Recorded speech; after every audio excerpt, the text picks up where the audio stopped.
From the newsroom of ImpactAlpha, I'm Monique Aiken, and this is your Impact Briefing for Friday, November 17th. Today, we'll share an excerpt from the new podcast, Impact Ed, launched this week by ImpactAlpha's friends Eric Horvath and Lucas Turner-Owens, who introduce listeners to impact career paths and professional journeys. Eric and Lucas spoke with pension fund executives Tara Mei Smith and Marcela Pinilla about creating change from the inside and their journey as women of color investment professionals. But first, here's what you need to know from the week in impact investing. Interest rate whiplash is challenging impact investors, along with everyone else. First, we had a historic increase in the U.S. money supply, followed by the fastest decline ever. The realities of high interest rates and lower liquidity are settling in. Impact lenders are being squeezed, and startup valuations have fallen across the board. To kick off his new macro impact column, ImpactAlpha contributing editor Robert Brown assesses today's unique set of economic circumstances. Applying a gender lens can boost the effectiveness of climate investments. That was the key takeaway of this week's Agent of Impact call that featured 3 fund managers investing at the intersection of climate and gender. Supply Change Capital, AIM, and MCE Social Capital are all part of the portfolio of Heading for Change, the legacy project of gender lens pioneer Suzanne Beagle and her husband Daniel Maskett. You can find a link to the replay and roundup, as well as to ImpactAlpha's new database of climate and gender funds on the website. And JFF Ventures is spinning out from the nonprofit Jobs for the Future, and the for-profit investment fund has deployed nearly $30 million in dozens of companies, including Care Academy, Factory Fix, and Charger Help.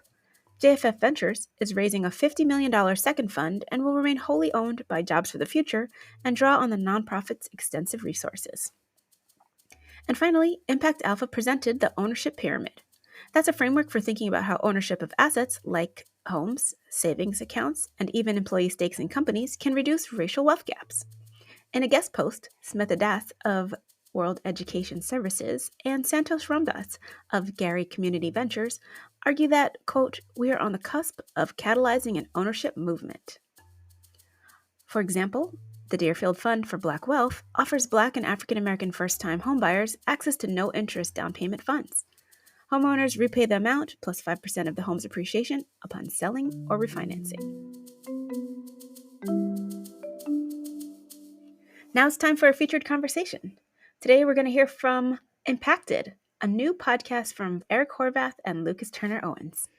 Today we're going to talk about some of the biggest pools of capital that are out there that both of you are attached to, work for, advise on, and talk about pension funds. And, just to kick us off, just what is your current affiliation to a pension fund, and how did you get involved with it? So I'm Tara Mei Smith. I'm the ESG Integration Officer at New York City's Retirement Systems. And I know we'll talk about this a little bit more, but we have 5 retirement systems that the Bureau of Asset Management and the Office of New York City Comptroller is the dedicated investment advisor for, and also the custodian. And the Comptroller himself serves as a trustee along with others. So that's sort of my position. I think I'm going to start with the way I thought about pensions. I was thinking about the Roman Empire. Just kidding. But I have heard a lot of male historians of pensions talk about the beginning of pensions as the Roman Empire, which, of course, I'm sure the Roman Empire did have pensions, but many cultures have pensions. And so I think if we think of some of the Chinese scholars, we'll think of like Confucian era or like the birth of Taoism, a lot of that stability and ability to think and be a philosopher came from these pensions, these government pensions, and the stability that came with that. So just like doing this great government service and then being able to have the time to retire with dignity and time to really sort of explore other parts of yourself. And so I'm happy to be part of that legacy.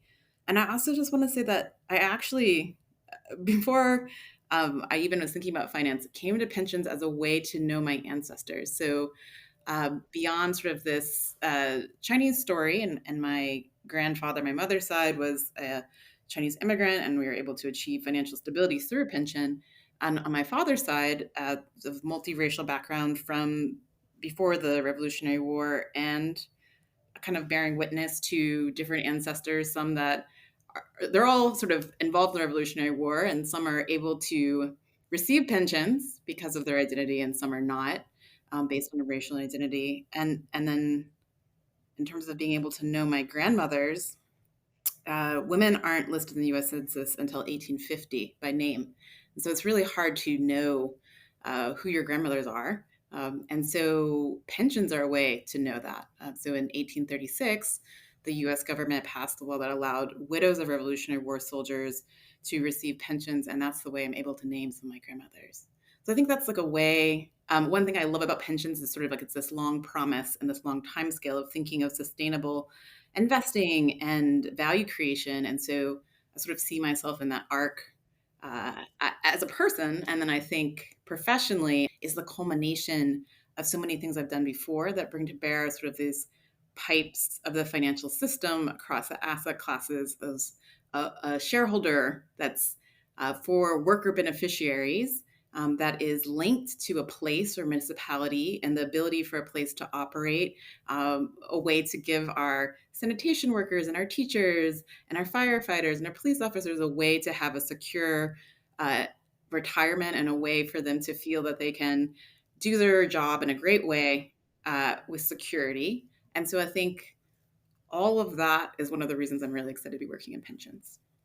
Yeah, and Marcela, Tara May, I appreciate you bringing a lot of your identity and your heritage into this chat. I didn't know that about you. We've been in school together for years, and you never told me that. But I'm glad to know it now. I mean, Marcela, I kind of see you a lot. See you, woken up a little bit. Is there anything that you want to add to, I don't know, where you're coming from, your identity, how that's like brought you to this work, and Yeah. anything? Yeah. I was going like, wow, Tara May, when you were sharing that.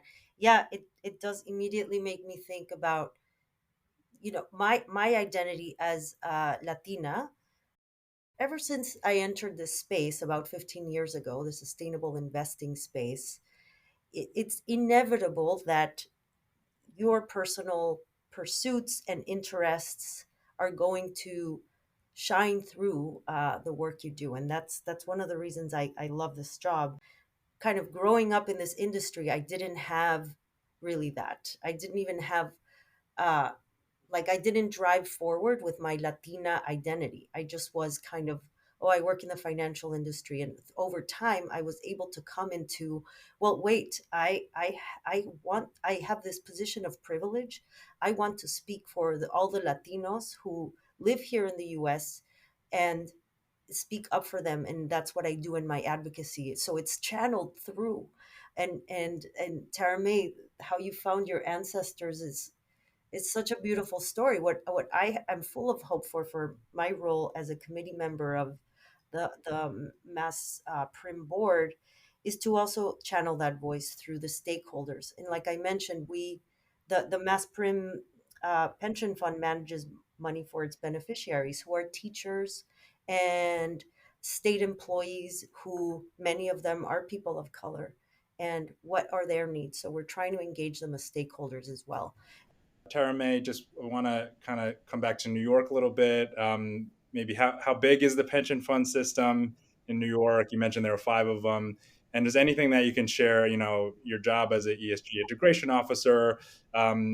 What's something interesting that the pension fund system's thinking about as it relates to ESG, integration, screening, active ownership, anything like that? Sure. Yeah. So, in total, we have, as of the end of our last fiscal year, which is June 30th, 2023, we have $253 billion of assets under management. And so that puts us about a quarter of a percent of all the global assets under management. So I think that's a pretty great lever that's aligned with workers, right? So I have a fiduciary duty to our about 750,000 beneficiaries that are workers for the city. And so these shareholders are the owners of these assets. That's about a quarter of the global assets under management. So that's an important alignment when we think about the actual industry, right? So if we think about New York City workers, about 82% of New York City employees are considered, quote, diverse, which means they're women or people of color, right? So now let's think about what the asset management industry looks like. 2% of investment manager ownership reflects that demographic. So that's a pretty big mismatch, right? And so you can imagine that with that comes a lot of blind spots in thinking about systemic risk, like what Marcela was talking about, of like thinking about what are some of the risks in the investment process and value creation to these communities. And so we see income inequality with the racial wealth gap or gender pay gaps as a systemic risk that we can't diversify away. And therefore, we need engagement. And that's sort of where one of Marcela's role will come in, is we work with external asset managers to manage our assets for us. And we want to see their stewardship and their process of integrating and considering these systemic risks into their investment process. And we want their viewpoint to be aligned with the well-being of our beneficiaries. We want to make sure that those two things are aligned. So with that, we have an investment policy statement. So each system has their own investment policy statement outlining how they want to deal with these systemic risks and what they want to see from their external asset managers. So all of our systems, for example, have a responsible contractor policy. So we want to make sure that all of our managers are upholding freedom of association. We want to make sure they're upholding workers' rights, human rights. And then separately in our public assets, each system has their own corporate governance policy. And so that will talk about the principles by which they will engage public corporations to think about that systemic risk. So, for example, after the murder of George Floyd in the S&P 100, only 14 companies had disclosed their EO1 data, right? And so the New York City retirement systems put in shareholder proposals and engaged with companies in the S&P 100, asking them to disclose their EO1 data. And 3 years later, 95 of those companies now are publicly releasing it. So that's an incredible example of how the pension funds and the alignment with our beneficiaries can help change the financial system. Thanks for that, Tara Mei. And just for the audience, Marcela, maybe we're going to ask you if you can define EEO1 data for us. It's really important in this space. And after that, just curious if you want to add in anything else ESG-wise that you're excited about that Mass Prim's thinking about or working on. So let me go back a little bit in time. 15 years ago, the notion of including sexual orientation or gender identity in non-discrimination policies, employment non-discrimination policies, was the exception. It was not something widely done.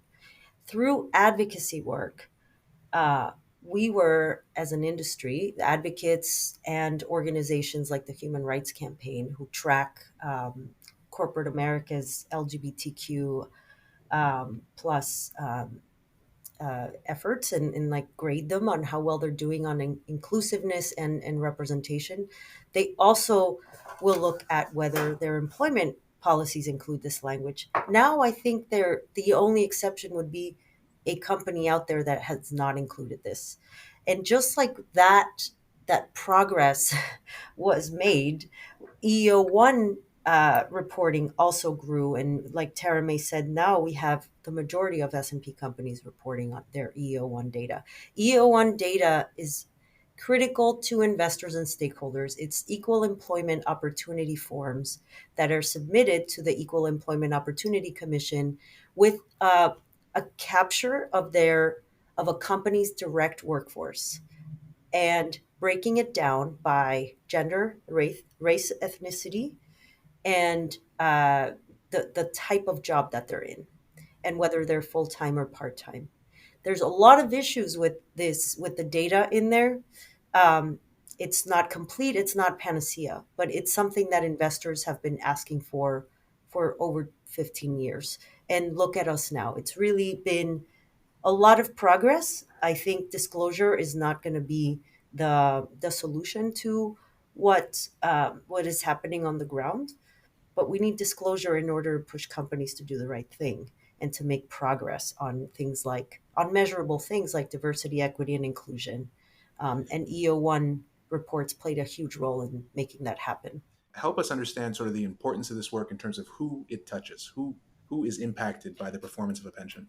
Mass Prim has, 300,000 beneficiaries to think about, and their retirement money. So very different from, a more risk-taking shop like a PE shop. There's a reason why Mass Prim is diversified, is to manage all these risks across the whole panorama of the investable universe. Of those 300,000 beneficiaries, you have all walks of life. Really, the beneficiaries are folks who work for the state of Massachusetts. And like I mentioned earlier, those are teachers and sanitation workers and workers across all kinds of uh, industries in Massachusetts. But they have so much more of an impact beyond their beneficiaries because of the trillions, and collectively as pensions, trillions manage so much money and have so much voice through those dollars, because those big dollars are buying shares in companies. And I'm speaking to public equities right now. But we have, the trillions of dollars with this proxy voting power. And proxy voting power is when a shareholder resolution is submitted to a company asking the company to evaluate their supply chain for human rights issues, like the child labor we're seeing in this country, and all over the world. We want to ask the company to due diligence its supply chain. That ends up as a proposal on the ballot of a company, say Caterpillar, the tractor company. Uh, that the outcome of that vote, whether it's in favor or against, that's going to affect folks who are being affected by Caterpillar. What we want is for Caterpillar or any other company to stop human rights violations, because we don't want it in our portfolio. So they have the influence to shift how companies behave. And, shareholder resolutions are non binding documents. Companies don't have to respond, but that is our sharpest tool. And it definitely brings attention through the news outlets when resolutions are filed. So their decisions have a big impact, really, all the way down to the front lines where companies are operating. And I feel that's such a helpful example because, as you said, pensioners could be sanitation workers, they could be many different types of employees of the state in any industry or walk of life. But that individual can't purchase a share of Caterpillar or of Starbucks alone and say, "Hey, Starbucks, I want you to change your stance on unionization." But when a pension fund decides that they want to change Starbucks' stance on unionization, they can form a coalition and issue that request to the company and have that impact. I think that's a really important point to drive home. Tara Mei, anything you want to add about sort of who pensioners are and look like in the state of New York? Yeah, so the beneficiaries, our beneficiaries are who powers our city. And so it's giving them security, giving us, because I'm one of them, security for the rest of our life, basically through a defined benefit promise. And so someone who's starting the workforce today, like maybe an 18-year-old, when that person retires, they might have obligations through 2100, right? At that time, New York City is supposed to have a sea level rise of 2 feet. And we're going to have maybe the heat profile, for example, of Birmingham, Alabama.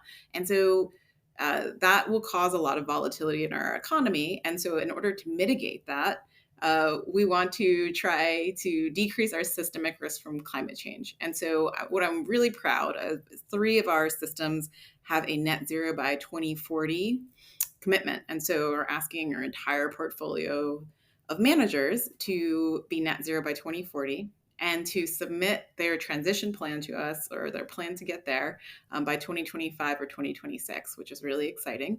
And so I'm really excited about that. I think it's a hopefully will create ripples in the market and will help decrease systemic risk for everyone. I think in New York City, that's particularly important because our GDP is roughly maybe around the ninth or 10th biggest in the world, right? So if New York City were a country, it would be roughly the nominal GDP of maybe like Canada or Italy.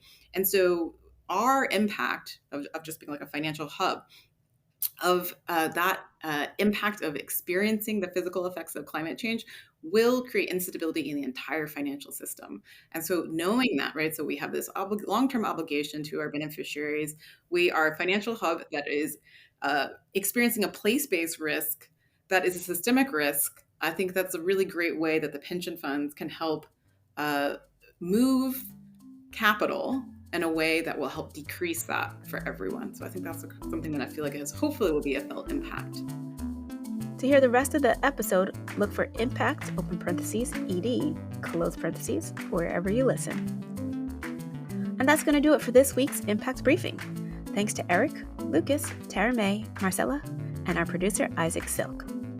Sign up for Impact Alpha Open, our free weekly newsletter, directly at ImpactAlpha.com. Or become a subscriber to get full access to our award-winning daily coverage in impact investing and sustainable finance.